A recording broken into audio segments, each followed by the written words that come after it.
Hey friends, hope you all are good. So today we start with the modern age, the last age of our English literature. Okay?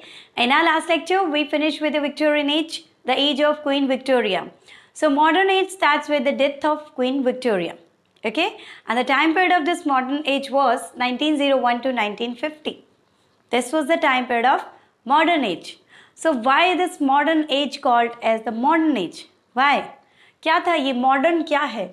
The word modern, this word modern comes from the word modo, M-O-D-D-O, modo, which means something newer in since. Okay? कुछ भी new आता है, that is modern. Modernity like हम आजकल बोलते हैं कि आजकल जो जनरेशन है वो बहुत मॉडर्न हो गई है. तो जो लास्ट जनरेशन थी वो उससे लास्ट जनरेशन के लिए मॉडर्न थी, एंड जो उससे लास्ट जनरेशन थी वो उससे लास्ट जनरेशन के लिए मॉडर्न थी. सो जो आगे आता रहेगा, हमारे बाद जो जनरेशन आएगी वो हमसे मॉडर्न होगी. Okay, so modern is a word जो कि थिंकिंग थॉट्स को जो न्यू सेंस में लेके आती है, that is also modernity. Previously लोग कहते थे कि फीमेल्स जो होती हैं उनको घर रहना है, काम करना है, बाहर जाना किसका काम है? मेंस का. वो कमाएंगे, वो घर का खर्चा चलाएंगे, और जो लेडीज़ हैं वो घर रहेंगी. ओके, बट मॉडर्न एज में क्या थिंकिंग आई कि फीमेल्स को भी बाहर काम करना चाहिए. Okay, so this is also modernity. Modern age में जो राइटर्स आए उनमें न्यू थिंकिंग थी, न्यू थॉट्स थे. ओके, सब कुछ न्यू था.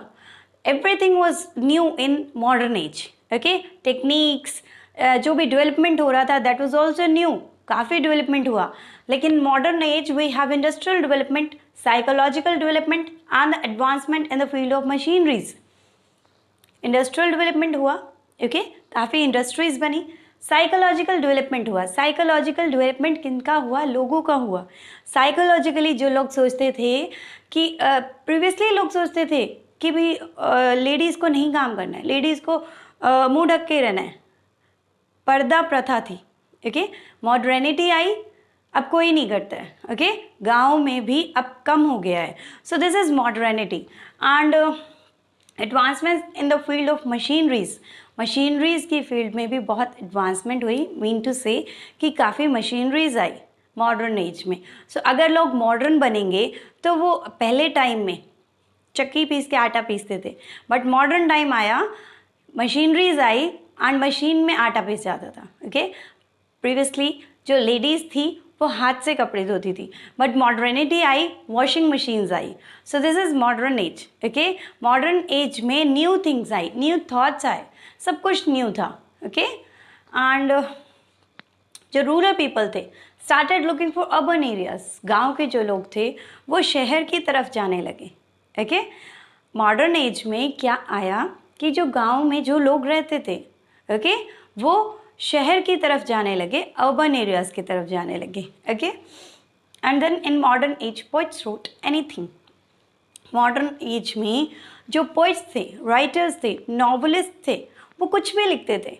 ओके, वो नहीं सोचते थे कि हमें सोचना है कि रीडर क्या सोचेगा, हमें कुछ ऐसा लिखना है. जो रीडर के पॉइंट ऑफ व्यू से नहीं लिखते थे, उनका जो मन करता था वो लिखते थे मॉडर्न एज में.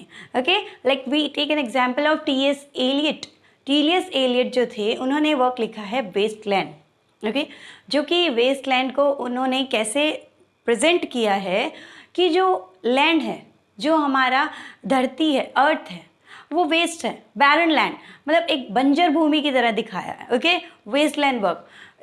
इस टाइम पीरियड में जो वर्क्स लिखे जाते थे वो इजीली समझ नहीं आते थे. ठीक है, पॉइंटलेस होते थे, उनमें कोई पॉइंट नहीं होता था, पर्पसलेस होते थे, मीनिंगलेस होते थे, कोई रियलिटी नहीं होती थी, कोई लॉजिक नहीं होता था. Okay, these kinds of work were written in modern as.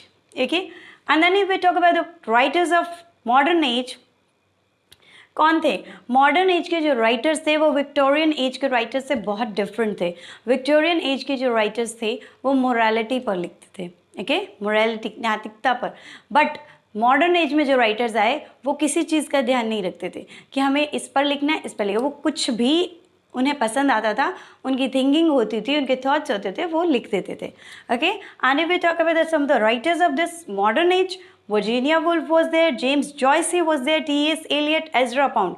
These were modern writers. Virginia Woolf, she was the best, we can say major prominent writer of this age. इनके जो important works थे, Mrs. Dalloway. Okay, one of the most important work written by Virginia Woolf, To the Lighthouse and A Room of One's Own.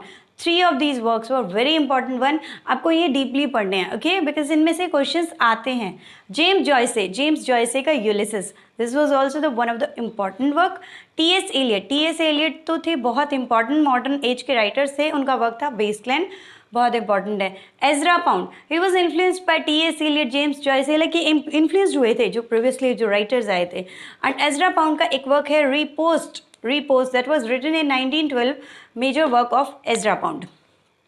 Then we have some more writers of this modern age. W.B. Yeats, he wrote The Stolen Child. This was a major work of W.B. Yeats. G.B. Shaw, William Faulkner, Robert Frost, Henry James. These were the writers who were very prominent in this age. Okay, Robert Frost, the major poet of this age. He wrote one of his poems, Stopping by the Woods on a Snowy Evening. Like, personally, I really like this poem, and the lines of this poem, true inspiration for everyone. And what are these lines? The woods are lovely, dark and deep, but I have promises to keep, miles to go before I sleep, miles to go before I sleep. What does these lines means? Like, our first Prime Minister Jawaharlal Nehru, उन्होंने इन lines को अपने table पर रखा हुआ था, जो उनका study table था, सो दैट वो रोज़ उन लाइंस को रीड करें एंड उनको एक मोटिवेशन मिलता था, एक इंस्पिरेशन थी ये लाइंस. रॉबर्ट फ्रॉस्ट की जो ये पोएम थी, stopping by the woods in a snowy evening, इस पोएम की ये लाइंस थी जो कि बहुत ज़्यादा इम्पॉर्टेंट हैं एंड बहुत इंस्पिरेशनल हैं. इन लाइंस का क्या मीनिंग है? The woods are lovely, dark and deep. जो वुड्स हैं, वुड्स क्या दिखाया है? जो हमारी लाइफ में जो एक पाथ है, एक रास्ता है जिससे हम चल रहे हैं. The woods are lovely, dark and deep. जो ये वुड्स हैं ये लवली भी हैं, डार्क भी है, डीप भी हैं. लाइक हमारी लाइफ में अप्स एंड डाउन्स आते हैं, हैप्पीनेस सोरोज आएंगे, but I have promises to keep, miles to go before I sleep, miles to go before I sleep. Like, मैंने खुद से ये प्रॉमिस किया है कि मुझे रुकना नहीं है, मुझे बहुत दूर तक जाना है. स्लीप का मीनिंग इन लाइंस में स्लीप का मीनिंग है डेथ. इसमें ये नहीं है कि हम मुझे सोने से पहले बहुत दूर जाए. नो, बिफोर डेथ, मरने से पहले मुझे बहुत दूर तक जाना है. कहाँ तक?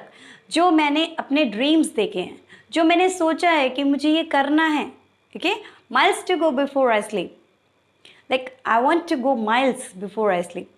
Okay, so these are the very inspirational lines written by Robert Frost, and the poem was Stopping by the Woods on a Snowy Evening.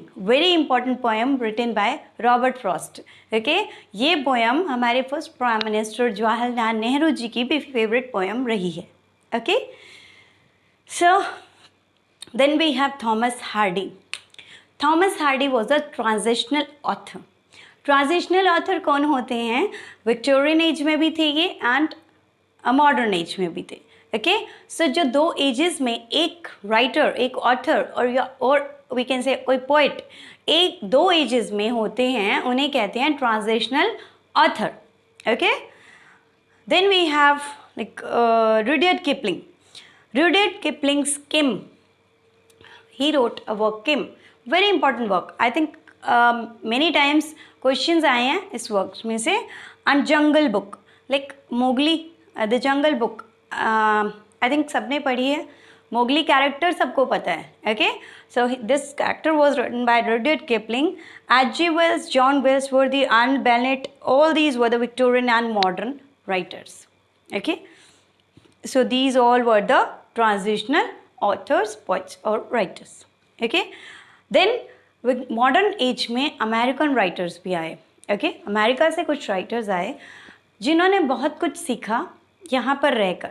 Modern age में जो इंग्लैंड में अमेरिका से राइटर्स आए उन्होंने बहुत कुछ सीखा, कुछ वहीं रह गए और कुछ चले गए. ओके, अमेरिकन राइटर्स कौन कौन थे? Eugene O'Neill, E Cummings, F Scott Fitzgerald. These were the American writers. एक और बात, मॉडर्न एज में वर्ल्ड वॉर्स हुए.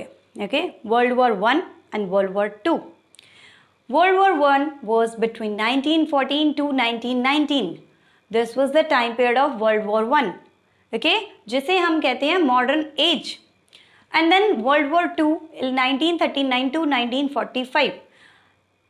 इस World War I के बाद जो World War II आया, उस time period को हम कहते हैं post modern period. Okay, post modern age, or we can say. So modern age and post modern age किसे कहेंगे? वर्ल्ड वॉर 1 जो था that was modern age. World war 1 के बाद जो एज आई that was modern age, and after world war 2 the age was post modern age. Okay, so modern age में world war 1 हुआ. लोगों ने काफ़ी डिस्ट्रक्शन देखा. ओके, जिससे कि लोग बिल्कुल डिप्रेस्ड हो गए थे. ओके, राइटिंग्स इस एज में, मॉडर्न एज में राइटिंग्स क्यों थी इतनी लाइक बिल्कुल इमोशनलेस क्यों थी राइटिंग्स? बिकॉज इस टाइम में वर्ल्ड वॉर्स हुए थे, लोगों ने इतना डिस्ट्रक्शन देखा था कि वो एक अंदर से डिप्रेस्ड हो गए थे. Okay, so this was the reason why writers and poets wrote their poetries and writings in a very emotionless way. Okay, then we have Samuel Beckett. Okay, he wrote absurd drama. What is absurdism? आपने पढ़ा होगा. What is absurd drama? Absurd drama क्या होता है? Like उसको बिल्कुल हम pointless कहेंगे, meaningless, जिसमें कोई meaning नहीं होता, कोई point नहीं होता. Okay, like क्या कह सकते हैं हम उसे? नो रियलिज्म, कंफ्यूजिंग सिचुएशन दिखाई जाए, that is absurd drama. And this absurd drama was written by Samuel Beckett. उन्होंने एक वर्क लिखा, waiting for Godot.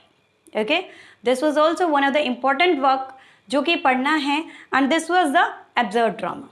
Okay, then post modern writers, ये हमने बात की है मॉडर्न राइटर्स की, ये सब मॉडर्न राइटर्स थे. After them we have post modern writers. Okay, post modern writers कौन थे? George Orwell, Graham Greene, William Golding, Harold Pinter. These four were the post modern writers. George Orwell, he wrote two important works. He wrote many works, but two of them were the very important works. Okay, Animal Farm, 1984. Both of these were the very important work written by George Orwell. Then we have Graham Greene. Graham Greene, The Power and the Glory. This was the only important work written by Graham Greene. Like these writers, poets wrote many poetries, many writings, but we are discussing here only important ones. Okay. Then we have William Golding. William Golding's Lord of the Flies, very important work, and इसे deeply पढ़ना है. Then we have Harold Pinter, The Birthday Party and the Homecoming. I think Harold Pinter जो कि बहुत important है. So post modern writers कौन थे? George Orwell, Graham Greene, William Golding, Harold Pinter. And here we discuss about the modern age writers. कौन कौन थे important? Like हम दोबारा से रिपीट करते हैं. Virginia Woolf, James Joyce, T S. Eliot, Ezra Pound, Thomas Hardy. Thomas Hardy ने Tess of the D'Urberville. Thomas Hardy's The Test of the D'Urberville, Jude the Obscure, Far from the Mating Crown. 3 of these works were written by Thomas Hardy. Like Test of the D'Urberville, very important work written by Thomas Hardy. Okay, very interesting work was Test of the D'Urberville. Like very interesting भी है, इसे deeply पढ़ना है. Okay, and Thomas Hardy, he mentioned a place in many of his works writings, like Wessex. Wessex is the place which he uses many times in his writings. Okay, so today we discuss about the modern age writers, post-modern age writers. I hope you all like this video, and if you have any doubt anywhere, you can ask me anytime. Okay, so till then, stay safe, stay healthy. Thank you.